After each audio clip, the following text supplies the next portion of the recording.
주제가 인스타 DM으로 이제 메시지가 하나 왔어요. 그런데 사연 사연이 있기다. 오늘의 주제 두 가지 주제를 준비했습니다. 또 주말이니까 늦게까지 다들 보시리라 생각하고, 첫 번째는 사연을 읽고, 두 번째는 코로나 이후 미술계, 이렇게 이제 두 개를 할 겁니다. 읽어볼게요. 안녕하세요, ద్వా님. 저는 유튜브 구독자인 조속과 학부생 4학년입니다. 다름이 아니라 조언을 받아보고 싶어 신뢰를 무릅쓰고 메시지를 보냅니다. 미술에 대한 열정을 구구절절 설명드리기엔 지루하기만 하실 것 같아서 생략하고, 저는 영상 작업과 텍스트 작업을 주로 하는 학생이고 열정 많은 작가 지망생입니다. 22살 때 단체전을 갤러리에서 지원받아 하긴 했었는데 이것을 데뷔라고 치는 건지 모르겠습니다. 작업을 계속 해오고 있긴 하지만 어떻게 미술 시장 안으로 진입하는지 감을 못 잡고 있습니다. 대학원을 가야 하는 건지, 가지 않는다면 어떻게 미술 시장에 진입해야 하는 건지, 또한 미술인 단체에 들어가거나 동료 작가라도 있었으면 하는데 어떻게 하는 건지, 나이는 허스로 먹은 25살 작가 지망생입니다. 유유. 크리틱을 하면 교수님들께서 모두 분에 넘치도록 좋은 평가를 받기도 하고, 다른 학부생들에게도 미술을 계속해라, 대학원을 가라, 다른 데 빠지지 말고 작가를 해라 등등 저에게 너무 좋은 말들 뿐이라 감사하지만, 졸업을 하면 제 작업을 다수에게 보여줄 기회조차 없어질까 미술을 사랑하고 크리틱을 매우 즐기는 입장에서 겁이 납니다. 또한 보통의 미술인이라면 가지고 있는 작은 네트워크조차 없어서 갈피를 못 잡는 중입니다. 원래도 혼자 틀어박혀 꾸준히 작업만 하는 것을 좋아해서 쭉 그렇게 해왔더니 벌써 20대 중반, 졸업 예정자더라고요. 저 같은 케이스는 어떻게 철대공님 같은 동료를 얻을 수 있을까요? 경험치가 많으신 담임께 여쭤보고 싶어 용기 내봅니다. 네.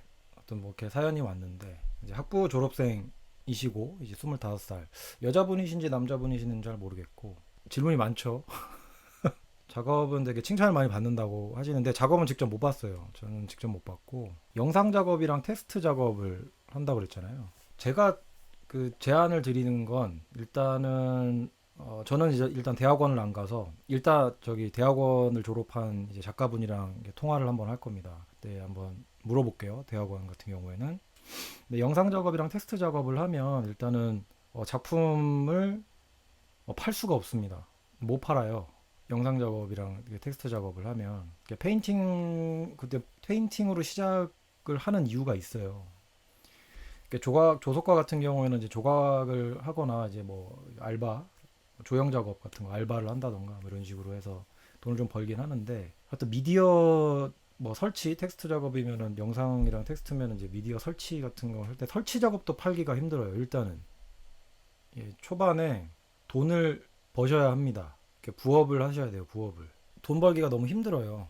페인터들도 이제 그림을 파는 이런 구조가 있잖아요. 그런 어떤 미술 시장에서 페인팅이 압도적으로 많아요. 처음으로 영상 작업 같은 걸로 돈 벌겠다는 생각은 접으시는 게 이제 정신 건강에 좋습니다. 그리고 영상 작업이랑 텍스트 작업 같은 경우에는 이제 일단 미술관이라던가 어떤 이렇게 동시대 미술을 찾는 이제 그런 국공립 뭐 미술관이라던가 전시라던가 뭐 대안공간이라던가, 그러니까 그런데 참여를, 그때 그런 데다가 이제 뭐 공모 같은 걸 많이 내시면 될 확률이 되게 높습니다. 특히 미디어 아트 하시는 분들은 그렇게 해서 돈을 벌어요.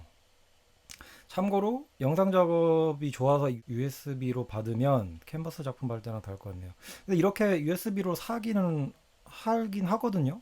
사는 건 있는데, 근데 보통 그렇게 거래도 잘 안 해요. 엄청 운이 좋아야 이렇게 파는 거고, 영상 작업이라는 게 이제 복제도 쉽고 이렇게 좀 하니까 좀 그런 게 있죠. 일단은 파는 거는 거의 포기를 하셔야 됩니다. 특히 또 신인 작가 같은 경우 영상 작업 하시는 분들, 미디어 하는 분들은 일단 안정적으로 월 얼마씩 벌 수 있는 그런 알바를 찾으셔야 됩니다. 이건 뭐 페인터들도 마찬가지기는 한데, 아니면 요새는 뭐 SNS라던가 뭐 유튜브라던가 이렇게 영상 콘텐츠를 하잖아요. 근데 과연 근데 이 영상 이런 시대에 그런 영상 작업이 과연 통할까? 그런 문제도 있죠. 영상 작업이라는 게 이제 미술관에 있을 때가 이제 좀 더 이제 미디어 아트적인 어떤 게 있지. 그러니까 대중적으로 이렇게 풀리면 저게 뭐야? 저게 뭐지? 이런 게 이게 큰 대형 스크린이라던가 뭐 미술관 안에서 봤을 때도 우와 뭐 이런 거긴 하니까 특히 텍스트 작업인 경우에도 보면은 조그마한 화면보다 더 큰 약간 그런 게 또 그러니까 그런 작업을 또 하려면 또 이제 장비 같은 게 또 있어야 되잖아요. 그러면은 또 돈을 더 모아야 돼요. 모니터도 사야 돼, 설치해야 되고. 예. 그러니까 작업만 한다고 전부가 아니고 그거를 이제 설치하는 게 이제 되게 그런 디스플레이 같은 것도 생각해 봐야 되고. 그러니까 돈이 엄청 들어가요. 영상 작업 하시는 미디어 작업 하시는 분들은. 그래서 지원금 같은 거를 좀 많이 타셔야 돼요. 그러니까 예를 들어서 뭐 미디어 작업 하시는 분들 뭐 보면 이제 뭐 국립현대미술관 뭐 올해의 작가상 뭐 후보들 되게 많죠. 미디어 하시는 분들 보면 전에도 한번 얘기를 했는데 그분들 보 그분들 보면 돈이 있어서 미디어 작업 하시는 분들이 거의 없어요. 다 지원금 받고 작업하고 알바하고. 그러니까 나이 40, 50대도 그러고 산다니까.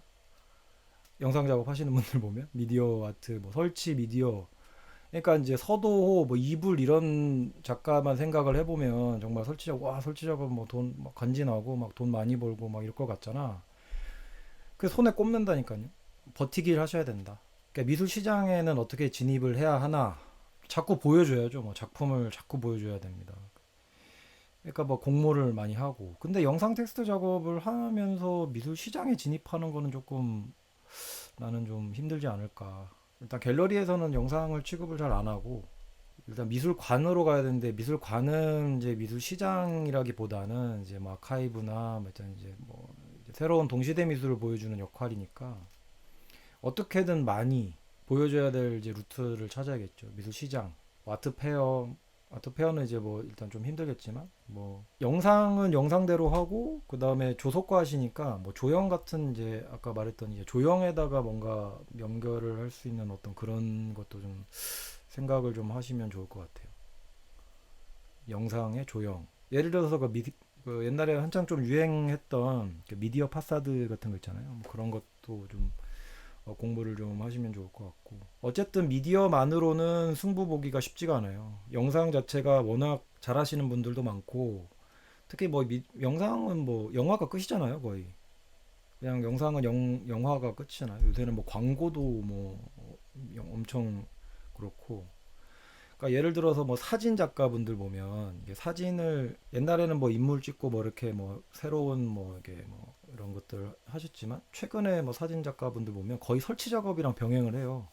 그러니까 자기가 어떤 상황을 만들어 놓고 그걸 사진을 찍고 작품을 만들어서 에디션을 해서 팝니다. 뭐 예를 들어서 이명호 작가 이런 거 보면 영상은 아니지만 미디어 이제 실제 이제 촬영이라던가 뭐 이런 거 미디어 쪽으로 생각을 해보면 이렇게 직접 뭐 어떤 사물 뒤에다가 커다란 대형 천을 대가지고 그거를 이제 뭐 사물과 뭐 이제 뭐 배경을 이제 분리를 하는 어떤 뭐 이런 작업을 하시는데 그러니까 실제로 이제 사진작가든 분은 이런 식으로 이제 직접 설치를 하셔가지고 작업을 하신단 말이에요.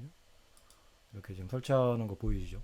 그러니까 이런 게 이제 돈이 어마어마하게 들어가요. 이거 보세요. 막 크레인 막 빌려야 되고 막 천도 저만한 걸 천을 만들어야 되고 이렇게 막 스텝들도 어마어마하죠. 영상, 뭐 사진 이런 쪽 보면은 이런 정도 이제 뭔가 꾸릴 수 있을 만한 자본력이나 이런 것들이 필요합니다.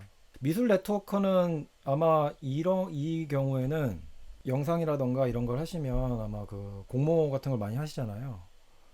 그러면 이제 뭐 난지 스튜디오라던가 뭐 고양 스튜디오 같은 그런 그 레지던시 있잖아요. 레지던시를 아마 많이 지원을 하실 거예요. 하셔야 되고 특히 미디어 작가분들 보면은 그럼 거기에서 이제 자연스럽게 네트워크가 생기죠. 그럼 이제 끼리끼리 이제 마음 맞는 작가들이랑 이제 그런 네트워크. 그러니까 되게 자연스럽게 가는 것 같아요. 이런 것들은 일단 뭐 내가 데뷔해야지 뭘 해야지가 아니라 내가 어떤 활동을 하고 뭐 어떤 것들을 계속 이렇게 꾸준히 이렇게 하다 보면 되게 자연스럽게 그런 것들은 만들어지는 것 같습니다. 그래서 되게 급하게 생각하면 절대 안 돼요. 그걸 좀 물어보려고. 참고로 저는 대학원을 안 나와서 대학원을 좀 물어보려고. 그 세이트킴 작가라고 있잖아요. 이분이 이제 지금 홍대 대학원을 나오셨는데 최근 여보세요? 예, 전에 이제 저희 그 뉴욕에서 전시 같이 했던 세이트킴 작가인데 어떤 분이 이제 사연을 세하래 세하 사연을 쎄한? 보내가지고 사연을 보내가지고 이제 뭐 학부생 4학년인데 이제 영상 작업, 텍스트 작업 한다. 네네. 그렇게 막 얘기를 남기고 근데 대학원 고민을 하시더라고. 어, 그 대학원을 갔잖아. 이번에 졸업을 했잖아. 그쵸. 근데 대학원을 어떻게 생각해? 가는 게 좋을까? 아니면 그냥 이제 대비를 하려고 하는 게 좋을까? 나는 이제 대학원 안 가서 네. 그런 말을 못 하니까 전화를 한 네. 거거든. 예. 저 같은 경우는 초반에 대학원을 선택을 하긴 했지만 대학원 갔을 때 초반에 되게 후회를 많이 했었거든요. 후회를 많이 이 했다고? 후회를. 후회. 그러니까. 예. 근데 그게 이제 작업 활동하는 거랑 어쨌든 학업 커리큘럼이랑 확실히 작가 활동이랑 차이점이 있다고 느껴져서 네. 굳이 이런 커리큘럼을 받을 필요가 있나라고 생각을 했었는데 네. 이런 것 같아요. 예를 들면 그러니까 아무리 커리큘럼이 좀 진짜 족 같아도 어, 배우 그러니까 그 족 같은 거에서도 배우는 사람이 있을 수 있잖아요. 족같음에서 뭔가 배운다. 그쵸. 왜냐면 예를 들면은 뭐 A 교수가 너무 잘 가르치지도 못하고 자기 일을 잘 못해. 음. 그럼 예를 들면 난 이 교수처럼 되진 말아야지 이런 배움이 있을 수 있잖아요. 네. 그런 것처럼 저는 이제 좀 하다가 솔직하게 말하면 작가 활동할 때 대학원 그 커리큘럼이 꼭 필요하다 이건 아닌 것 같아요. 음. 근데 어쨌든 그 경험을 2년 동안 하고 나서 제 입장에서는 네. 그래도 작가 활동할 때 좀 예를 들면 뭐 스테이트먼트 기준으로 그래도 좀 한 걸음 더 생각하게 된 계기가 있는 것 같아서 그 대학원을 다니면서 그러니까 작업을. 근데 그래도 저는 예를 들어서 내가 작가를 해야 되는데 대학원을 꼭 가야 되냐라는 뭐 후배들한테 이런 얘기를 들으면 음. 전 솔직히 추천은 하진 않아요 대학원을. 추천하진 않는다. 왜냐면 등록금에 비해서 솔직히 그 배우는 거는 너무 돈도 아깝고 음. 솔직히 그거 아니고 그냥 이거는 자기 의지만으로도 충분히 그러니까 배울 수 있는 부분이라고 생각하는데 그거는 뭐 본인이 배우고자 하는 그냥 의지에 따라 다른 것 같고 음. 그래서 솔직히 작가를 하고 싶은데 대학원을 가야 되나요?라는 질문에는 저는 솔직히 그냥 그 질문에는 객관적으로 답변할 때는 그럴 필요는 없다. 그럴 필요는 없다. 네, 다만 음. 이제 그냥 뒤에 살을 더 붙이면 본인이 작가 활동할 때 뭐 이거를 더 배우고 싶다 안 배우고 싶다라는 의지가 만약에 더 네. 확고하다면 오히려 더 대학원 진학은 굳이 안 가도 될 것 같고 음. 근데 그런 게 아니고 그런 고민하는 친구들 많잖아요. 음. 작가를 하고 싶은데 뭔가 아직 내가 학부에서 배운 건 좀 부족한 것 같기도 하고 음. 이렇게 엉겹결에 대학원 진학을 결정하는 친구들이 있잖아요. 그러니까 자기가 당장 데뷔도 막막하고 먹고 살기가 막막하잖아. 솔직히 졸업을 하고 그쵸? 어떻게 살아야 될지 모르니까 일단은 근데 이제 먹고 학교에서. 살기 막막한 거는 음. 대학원 졸업해도 똑같고 미리 경험하는 게 더 좋은 것 같고 그래? 맞잖아요, 맞잖아요. 그치. 근데 이제 그냥 그런 것 같아요. 그냥 자기 작업에 대해서 얼만큼 더 깊게 생각하게 되냐라는 부분에 만약에 작가에 대한 의지가 확고하면 음. 본인이 확고하면 대학원 갈 필요가 없지. 근데 음. 그런 의지가 없어서 대학원을 가야겠다 하는 음. 것도 반대지만 음. 이게 뭐라 그냥 본인 의지인 것 같아요. 예를 들면 음. 저 같은 경우는 아씨 가서 배울 것도 없는데 여기 왜 이러고 있냐 음. 생각했다가 저는 엉겹결에 이제 나중에 그냥 약간 깨닫게 된 케이스고 음. 그래도 나는 배우고 나왔다라고 이렇게 생각한 케이스고 음. 이게 지금 어떻게 보면 부서가 안 맞는 얘기일 수도 있지만 그냥 일단 제일 중요한 건 자기 의지고 의지다. 두 번째는 이제 논문이라는 걸 쓰기 때문에 자기 작업에 대해서 글을 정리하는 시간이 생기거든요. 저는 그 과정에서 이제 제 작업에 대해서 좀 생각을 해본 계기가 됐다고 생각을 해서. 논문을 준비하면서 내 작업을 다시 한번 이제 생각을 하는 네, 왜냐면 계기가 됐다. 내가 생각을 그림으로만 풀었으면 이건 이제 글로 한번 정리를 해봐야 되니까. 그치. 그거는 되게 좋았던 것 같은데, 근데 만약에 작가를 하기 위해서 대학원을 가야 된다 이러면 저는 아닌 것 같아요. 그건 아니다. 네, 알겠습니다. 술 맛있게 드시고. 이거 되게 짧은 통화였군요. 뭐 더 길게 해? 또. 역시 난 이런 스타일이 좋아. 그래. 아무튼 뭐 나중에 조만간 또 만나고, 예, 그쵸? 예, 그때는 진짜 만나서 한번 또 일단 술 맛있게 드세요. 라이브 방송 재밌게 잘 해주세요. 네. 네. 필팅기 작가랑 통화를 했는데 이게 최근에 이제 그 홍대 한국화 전공 졸업을 했거든요. 처음에 이제 작년인가 그때 대학원에 대한 얘기를 하면서 엄청 욕을 하더라고. 아 괜히 간 것 같다. 아 나 진짜 이거 그만둬야 되나. 그리고 교수님들한테 뭐 태클도 엄청 많이 받았대. 그 논문 쓰면서. 그래가지고 막 엄청 스트레스를 받아 하더라고요. 근데 최근에 이제 어떤 한 수업, 내가 듣기로는 수업 하나가 이게 굉장히 조금 괜찮은 약간 생각 사고의 방향을 좀 약간 바꾸게 해주는 어떤 얘기 말씀을 해주셔서 뭐 그걸 되게 좋아했다고 그런 얘기를 제가 약간 들은 것 같아요. 술 먹다가. 세이트킴 작가는 하여튼 추천은 안 한다. 근데 이것도 대학원을 갈까 말까 이제 얘기를 할 때 대학원을 가면 또 이제 미술 네트워크를 또 가질 수가 있어요. 대학원을 가면 엄청 여러 갈래 이제 방향이 있으니까. 그러니까 새 작가님은 그초를 되게 좋아. 맞아. 그초 되게 많이 써. 예. 보통 사람들은 이제 그초, 뭐 그지 뭐 이런 거 많이 쓰잖아. 자, 아무튼 뭐 사연은 이제 뭐 하나 이렇게 읽어봤는데 수많은 기준 중에 하나인데 어떤 기준을 중요시 할 것인가 그건 본인의 선택. 네, 맞습니다. 네, 본인이 선택하느냐에 따라서 다르긴 하죠. 근데 일단은 그 어떤 학교를 가거나 뭐 선배를 만나거나 그다음에 어떤 좋은 선생님을 만났을 때 이제 어떤 그런 시너지 같은 게 있잖아요. 그러니까 좋은 뭐 인연을 만났을 때 어떤 그런 게 또 이제 대학원 약간 그런 거나 아니면 뭐 어떤 이제 그룹 아까 말했던 스튜디오라든가 이제 레지던시 같은 게 속했을 때 약간 그런 것들이 또 어떤 그 작가 생활에 되게 중요한 포인트라든가 뭐 이런 게 되기도 하죠. 운빨일 수 있다. 인연은 운빨일 수가 있다고 하는 게 아니라 운빨이에요. 거의 100% 운빨이라고 봅니다, 저는. 근데 개인이 잘하면 됩니다. 잘하고 똑똑하게 좀 약간 헤쳐나갔으면 해요. 일단 존버해라. 그리고 돈을 벌어서 내 생활을 유지할 수 있는 어떤 그런 거는 확실하게 구축을 해놓고 작업을 시작을 해라. 근데 이거 되게 금방 끝났네. 되게 오래 말을 할 줄 알았는데 작가들 이제 몇 명을 제가 막 아까 통화를 하려고 여러 명 대학원 나온 작가들 많으니까 여러 명 좀 이걸 할까 하다가 굳이 뭐 여러 명 해야 되나 싶어서 일단 그 셀티킹 작가 가장 이제 가깝게 이제 최근에도 만나고 있는 셀티킹 작가 얘기를 한번 들어봤고, 자 오늘 그 두 번째 주제는 코로나 이후 미술계입니다. 최근에 무슨 이게 기사가 엄청 많이 뜨더라고요. 작가들도 이제 코로나 이후로 뭐 유명한 작가들 보면은 최근에 그 뱅크시 아시죠?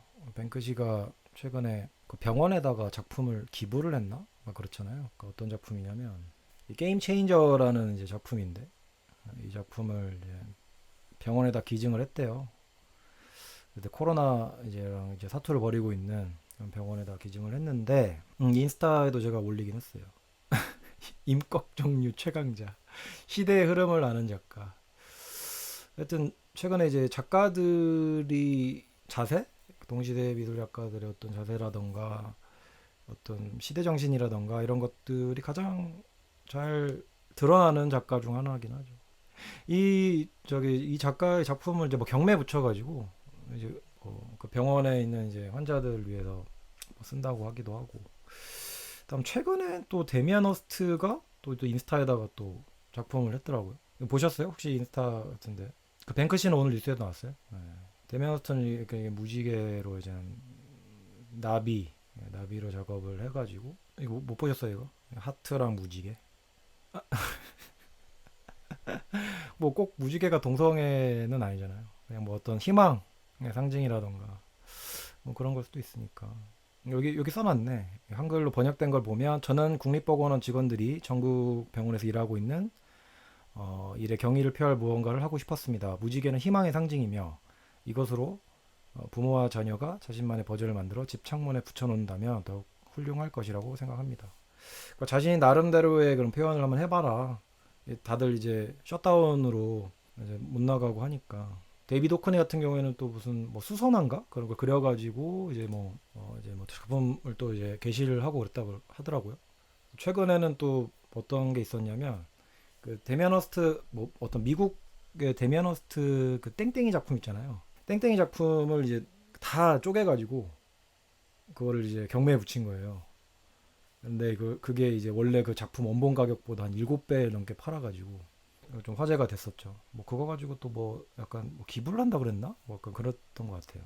미술가들이 지금 코로나 시대에 이제 작품을 할 때 어떤 이제 자기 자신의 어떤 그런 것들을 보여주는 최근에 또 어떤 기사를 보니까 예술가들의 코로나 극복법 해가지고 아까 말했듯이 뭐 이런 작가들이 그런 활동을 하는데 이거는 또 그 컴페니언 그 카우스 그 컴페니언 이게 증강현실 이용한 이제 미술 작업 뭐 어플을 만들었는지 뭐 증강현실을 이용해가지고 이런 작품을 이제 곳곳에 이제 뭐 앱을 받아가지고 하는 뭐가 있나 봐요. 뭐 이런 식으로 또 작업을 하고 있고 그 다음에 이제 또 뱅크시가 또 집에서 이제 뭐 이런 그림 그래서 또 올리기도 하고 그랬죠. 아까 말했던 데미안 호스트. 그 다음에 이거는 데이비드 호크니가 그 프랑스 노르망디에 있는데 이제 코로나 사태로 이제 격리 중에 이제 그렸던 그림이라고 합니다. 아이패드로 인스타그램에 공개를 했다고 해요. 이렇게 이제 작가들은 이제 점점 이게 뭐랄까 이제 실제로 자기 작업들을 어떤 그 전시장에 못 갖고 가니까 점차 이제 온라인으로 자기 작품들을 표현을 하기 시작을 하더라고요. 그래서 최근에 또 어떤 기사가 있었냐면 뭔가 실물에서 디지털로 넘어가는 시간을 코로나가 단축시키는 분기점 될 건데 그러니까 이제 코로나 사태가 벌어지면서 더욱더 이제 사람들이 이제 오프라인에서 어떤 걸 만나서 이제 어떤 뭐 파티를 한다든지 뭐 이제 작품을 직접 구매를 한다든지 이런 게 아니라 이런 온라인들이 점점 이제 강세가 되는 거예요. 지금 이게 GQ 이제 기사인데 여기서 뭐 뉴 노멀이라고 하던데 뷰잉룸, 온라인 뷰잉룸, 뭐 버추얼 투어 뭐 이런 식으로 자기 컴퓨터라던가 스마트폰으로 작품을 계속 이렇게 관람을 하거나 아니면 구매를 한다던가 최근에 올해 초에는 이제 아트바젤 홍콩에서 좀 시도를 했죠. 그 온라인 뷰잉룸을 만들어 가지고 그걸 이제 구매까지 할 수 있는. 근데 좀 아쉬웠던 게 이게 약간 뭐라 그럴까 단기적으로 날짜를 뭐 일주일, 2주일 정도 전시 기간처럼 딱 한 개를 두고 이제 열었다가 이렇게 닫았더라고요. 그래서 전 그게 좀 아쉬웠는데 어떻게들 생각하십니까? 이 디지털화가 점점 진행됨에 따라 아날로그 팬층이 더 단단해질 듯 합니다. IP 붐처럼. IP 붐이 뭐예요? IP 붐이? LP? IP가 LP. 아, 죄송합니다. 노안이 와가지고 네, IP로 봤네요. 네, LP 붐처럼 바이닐. 그러니까 그 LP 근데 LP는 그런가? LP처럼 실체가 점점 사라지는 것 같다. 온라인으로.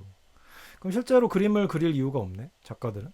그잖아요. 아이패드라던가 이런 어떤 그런 도구들은 엄청 많잖아요. 그래서 뭐 영상 작업하시는 분들은 진짜 영상 유튜브에 올려도 되는 거고 뭐 그림 그리는 사람들은 실제로 크게 볼 이유가 없잖아. 크게 볼 일이 없고 그러니까 온라인 뭐 뷰잉룸이라든가 뭐 버추얼 투어 뭐 이러면 뭐 실제가 있기는 하긴 하겠지만 근데 또 재밌는 게 이제 아트바젤 이 뷰잉룸 갤러리 뷰잉룸이 이제 열렸잖아요. 열렸는데 여기서 많이 팔았대요. 그리고 이제 실제로 열었을 때 그 온라인 뷰잉룸 말고 실제로 아트바젤을 실제 열었을 때보다 한 5배, 7배인가? 5배, 6배 정도 더 많은 사람들이 와서 구경을 했다고 하더라고.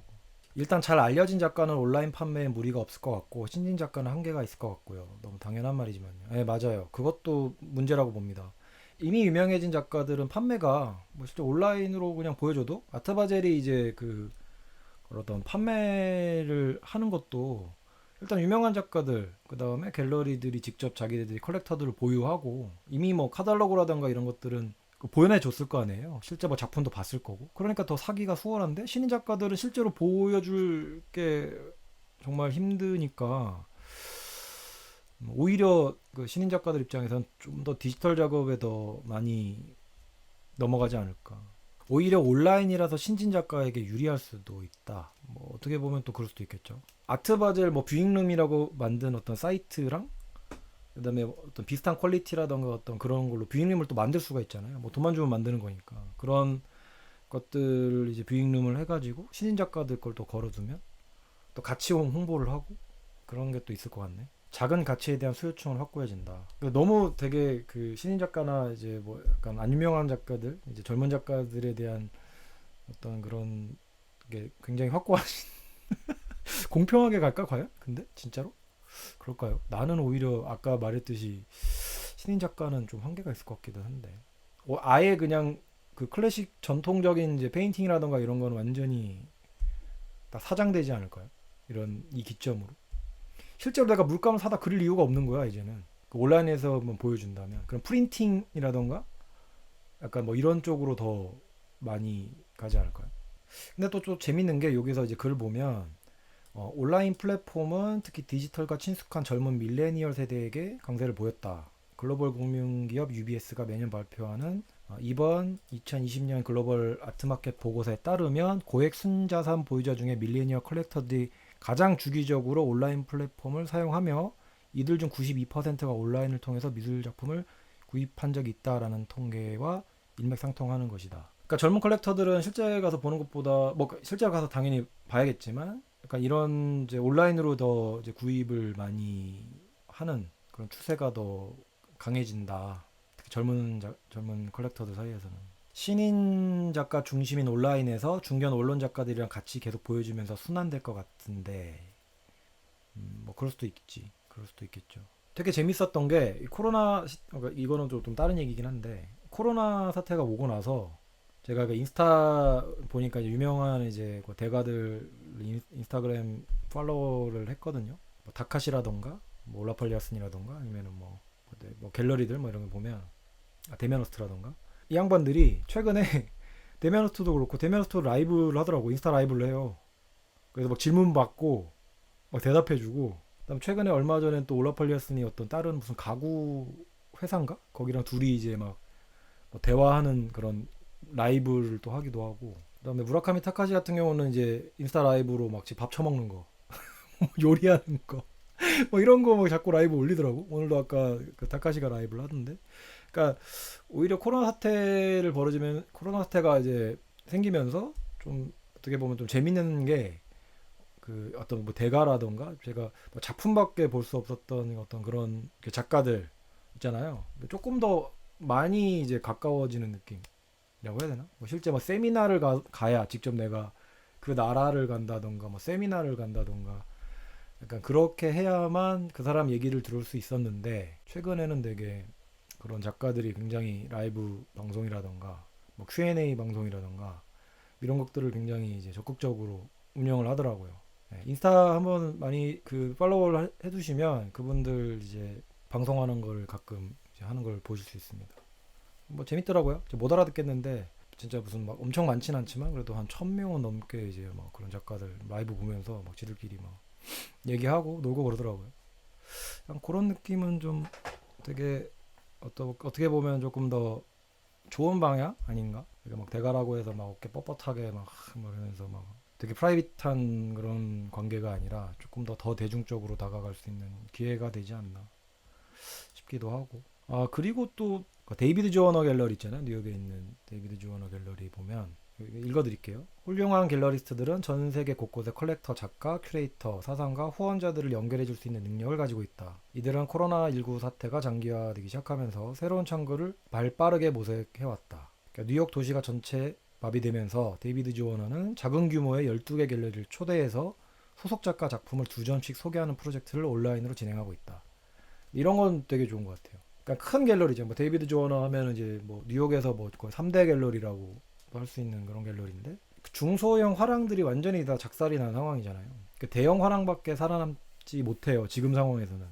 아까도 말했듯이 유명한 작가, 그 다음에 대형 화랑, 자기네 이제 컬렉터들, 이제 대형 컬렉터들 어떤 그런 걸 보유하고 있는 화랑들만 살아남는데, 근데 얘네들도 그렇게만 하면 이 시장 자체가 완전히 무너지잖아요. 무너질 수 있다고 판단을 한 것 같아요. 특히 데이비드 조어너 같은 경우에는 굉장히 좀 젊은 이제 어떤 갤러리로 속하는데 되게 어떻게 보면 약간 진보적인 갤러리로 속하는데 뭐 팟캐스트도 운영하죠. 팟캐스트 해가지고 자기네들 이제 작가나 뭐 큐레이터나 뭐 갤러리스트들이 이제 뭐 서로 이제 질문답도 하고 이거는 굉장히 좋은 것 같아요. 그러니까 중소형 활랑을 이제 작은 규모 갤러리를 12개를 초청해서 소속 작가들 주점씩 소개해 준다. 이거는 정말 우리나라도 약간 그런 게 좀 있었으면 좋겠는데 큰 화랑들 뭐 국제라던가 아라리오라던가 뭐 PKM이라던가 뭐 이런 이제 뭐 중소형 화랑들에 있는 이제 젊은 소속 작가들이라던가 아니면 갖고 있는 작품들을 또 서로 소개를 해주면서 이런 게 굉장히 좀 시장이 살아야 그게 오히려 이렇게 살잖아요. 상권이 살아야 그 안에 가게가 살지. 지 혼자 잘 될 거라는 착각은 너무 맞습니다. 이게 자기 혼자 절대 못 살아남아요. 팔 수 있는 작품도 한계가 있고 그러면서 이제 점점 이제 새로운 세대들은 계속 이제 발굴을 해내면서 이제 하는 멜론처럼 뭔가 한국 미술 시장을 한 사이트에서 볼 수 있는 온라인 플랫폼이 생기지 않을까. 근데 온라인 플랫폼은 굉장히 많이 생기고 있잖아. 뭐 하여튼 뭐 오픈 갤러리가 있고 퍼블릭 갤러리 있고 그다음 뭐 아티스티가 있고 또 뭐 있죠? 요새 엄청 또 우죽순 많이 생기고 있던데. 오픈 갤러리는 또 유명하긴 해요. 그 최근에 어떤 이제 유명인 연예인 한 분을 만났는데 그분도 아시던데 오픈 갤러리는. 아 온라인 플랫폼 하니까 생각이 나는데 그 뭐죠? 그 넷플릭스 있잖아요. 넷플릭스를 보면 사람들이 그 뭐라고 그러죠? 무슨 넷플릭스 증후군? 뭐 이런 뭐 하여튼 무슨 뭐 그런 게 있던데 뭘 봐야 될지 몰라가지고 계속 그냥 이거 잠깐 몇 초 보다가 끄고 다른 거 몇 초 보다가 끄고 뭐 이런 식으로 한 30분 1시간을 보내다가 그냥 잠드는 뭐 그런 사람들이 굉장히 많아진다. 그러니까 너무 컨텐츠가 많으니까 사람들이 뭘 봐야 될지를 잘 모른다고 하더라고. 그러니까 이게 큐레이션이 되게 중요한 것 같아요. 그냥 그런 뭐라고 그랬죠? 그런 어떤 분류가 잘 돼야 되고 그 추천을 해주는 어떤 그런 어떤 큐레이션 기능이 굉장히 중요해진 세상인 것 같아요. 컨텐츠가 워낙 많으니까 그러니까 미술도 그러니까 미술에서 왔잖아요. 그 큐레이션이라는 게 어떤 작품을 소개하고 어떤 그런 내 취향을 어떤 이렇게 네 취향이 뭐야? 그러면 이런 이 작품도 마음에 들 걸 하면서 이게 딱 소개해주는 약간 그런 식의 어떤 그게 굉장히 중요해졌다. 그죠? 유튜브 이것저것 돌아다니고 막 그러죠. 이거 잠깐 뭐 한 5초 10초 봤다가 끄고 뭐 이거 봤다가 끄고 뭐 이러면서 막 30분 1시간씩 막 그런다니까. 이 기사는 제가 좀 부분 또 읽어드릴 텐데 이 기사는 조금 약간 조금 더 안 좋은 방향으로 좀 얘기를 좀 하더라고요.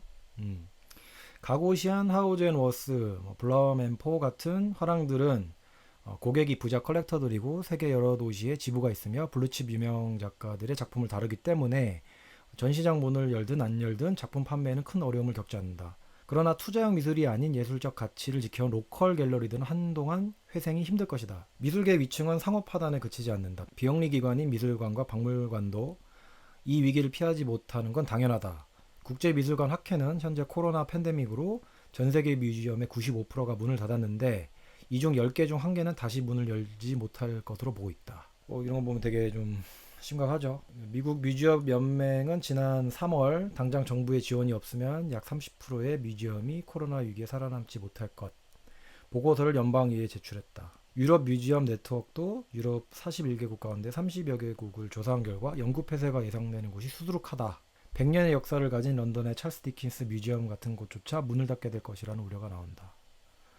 이제 코로나 전후로 많은 뮤지엄 갤러리들이 문을 닫게 되는 그런 상황이 아마 펼쳐질 것 같습니다. 지금은 우리나라는 코로나가 지금 많이 잡혔고 뭐 엊그제 또 다시 조금 위험해지긴 했지만 그래도 많이 잡힌 상태고 되게 체감을 못하는데 다른 나라는 정말 너무 심각할 정도로 지금 정말 생존을 해야 되는 상황이라 근데 그거에서 또 위로를 해주는 게 또 문화예술이긴 하니까 그래서 작가들이 또 이제 인스타나 뭐 SNS를 통해서 이제 작품도 올리고 서로 약간 그런 것도 하고 있고 모니터나 핸드폰 사이즈로 보았을 때 포스가 줄어드는 큰 추상이나 하이퍼 작가들이 의외로 손해를 볼 수 있을 듯해요. 하이퍼 작가들은 오히려 핸드폰 화면을 보면 개이득인데 실제로 보면 실망해요. 하이퍼 작가들. 근데 추상화는 이제 미니멀리즘 뭐 추상화는 확실히 손해를 많이 볼 수 있죠. 그러니까 아까도 얘기했듯이 그런 데이비드 조어너처럼 근처 이제 아까 중소형 화랑들 이제 해서 자기네들이 크게 이제 직접적으로 엄청 타격을 받지 않는 화랑들이 조금 더 발벗고 나서야 되지 않나? 라는 생각이 듭니다. 우리나라도 약간 좀 그렇게 했으면 좋겠어요. 진일만 먹고 사는 게 아니라 좀 시장을 이제 이럴 때 이제 한번 돈 한번 풀고 이러면서 막 박수 받고 지금 작업도 얘기를 하고 있는데 마띠에르를 강조하는 이제 뭐 어떤 작품들이나 이런 거 질감 표현 같은 경우는 손해를 많이 보긴 하겠지만 또 그런 것들을 어떻게 그 세부적인 어떤 그런 디테일 샷이라던가 오히려 그러면 그런 것도 있겠네요. 작가들 보면 작품 사진을 찍을 때 그냥 이미지만 딱 찍어서 올리는 게 아니라 약간 뭐 360도 촬영이라던가 그죠? 뭐 작품을 놓고 이렇게 영상을 촬영하는 거 특히 영상을 촬영을 해야 이런 질감이라던가 이런 게 더 보이잖아요. 그리고 또 최근에 보니까 그 미술관들은 또 유튜브도 하잖아요. 뭐 서울시립미술관이라던가 뭐 국립현대미술관 같은 경우에도 보니까 작품 같은 걸 영상으로 찍어서 크리에이터가 직접 도슨트라던가 크리에이터가 직접 나와서 이제 뭐 작품 설명을 해주고 그러니까 그런 것도 있고 그러니까 영상 컨텐츠가 조금 더 이제 작가 페인팅하는 작가들한테도 특히나 더 좀 강조가 되지 않을까라는 생각도 듭니다. 그러니까 이제 더 이제 질감이라던가 크기라던가 또 크기는 또 사진으로만 봐서 모르는데 영상으로 보면 조금 이제 감이 좀 오거든요. 영상으로 보면. 그래서 최근에 제가 뉴욕 갔을 때도 영상 그 사진 대신에 영상을 조금 짧게 영상을 되게 많이 찍었거든요. 실제 그 크기라던가 색감이라던가 이런 게 조금 더 영상이 좀 나은 것 같더라고요. 그래서 좋은 카메라 같은 게 있으면 사진보다 이제는 영상이 더 강조가 된 시대가 되지 않을까. 자, 뭐 이 기사를 조금만 더 읽어볼게요. 또 하나 예상되는 중요한 변화는 현대 미술 산업의 중요한 플랫폼인 아트페어가 크게 위축될 전망이다. 예. 줄줄이 뭐 취소되고 있고. 근데 이거를 또 이제 아까 온라인 지금 전환하고 있죠. 문제는 행사 취소가 아니라 사람들이 앞으로 한동안 비행기 여행 자체를 꺼리게 될 것. 뭐 이런 것도 있긴 하겠네요. 하여튼 뭐 아까 얘기했던 거랑 조금 상반적인 되게 조금 더 되게 부정적으로 기사를 쓰긴 했는데 근데 아무도 모릅니다. 이 코로나 이후 이제 미술계가 어떻게 될지 아무도 모르고 어떤 뭐 방법은 있겠죠. 뭐 미술을 좋아하고 이제 컬렉팅을 하고 전시를 꼭 봐야 되는 뭐 그런 것도 있지 않을까요? 약간 어떻게 보면 이제 실제 전시는 해 공간이 있어. 근데 그 쇼룸 같은 방식 좀 줄이는 거예요.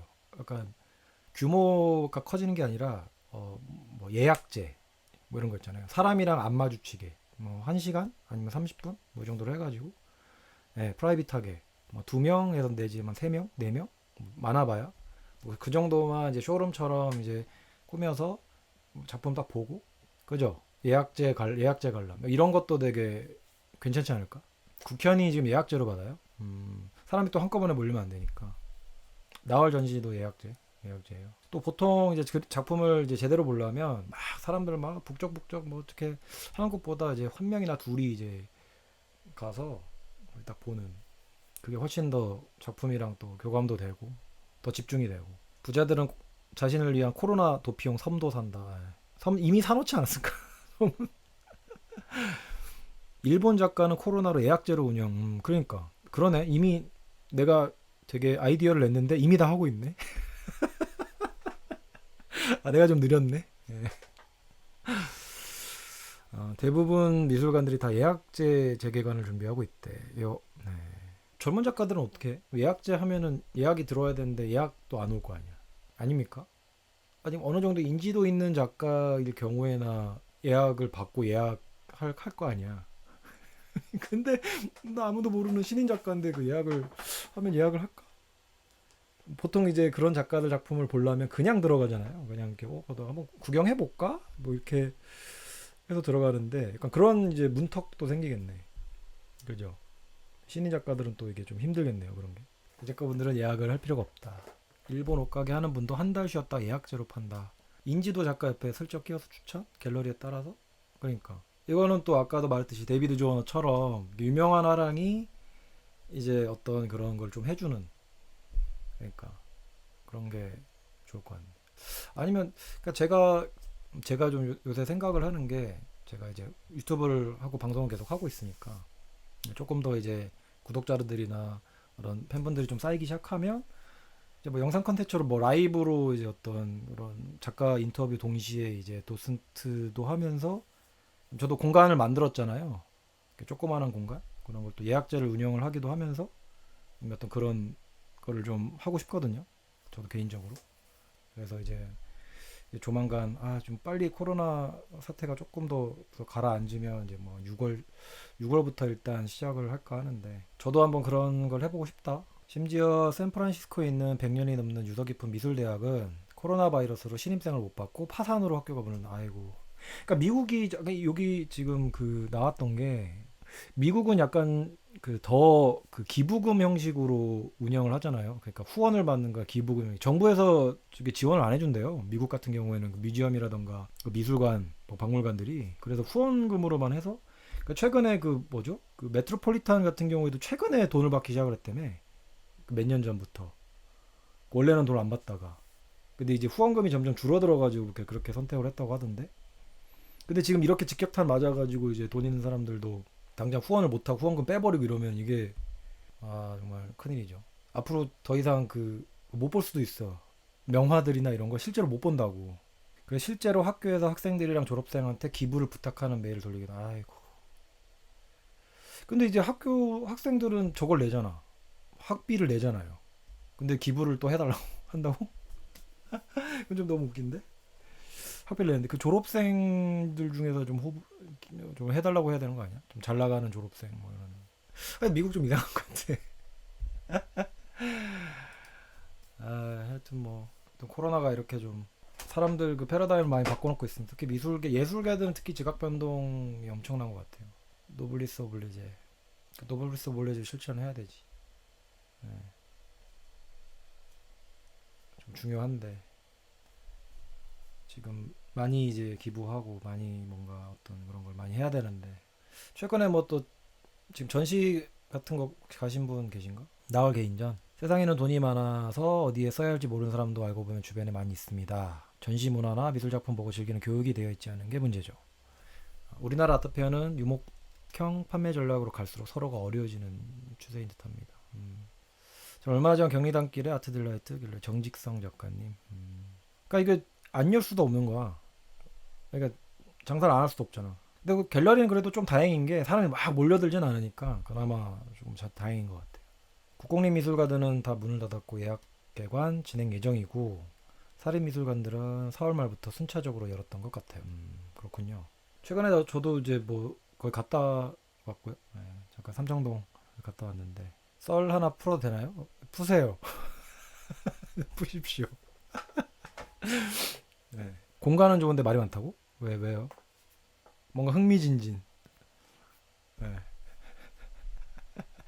뭔가 막 과자 먹으면서 들어야 될 것 같은데. 못된 갤러리라고요? 왜요? 신분 보장.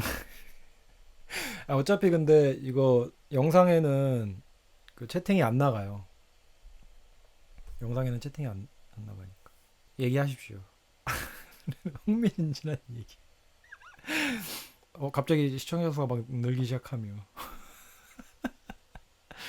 예, 알겠습니다. 실시간 채팅도 막아놓을게요. 그 녹음하는 것도, 녹화된 것도. 이게 라이브의 묘미 아니겠습니까? 이러니까 라이브를 꼭 들어오셔라. 전시 제의를 받았어요.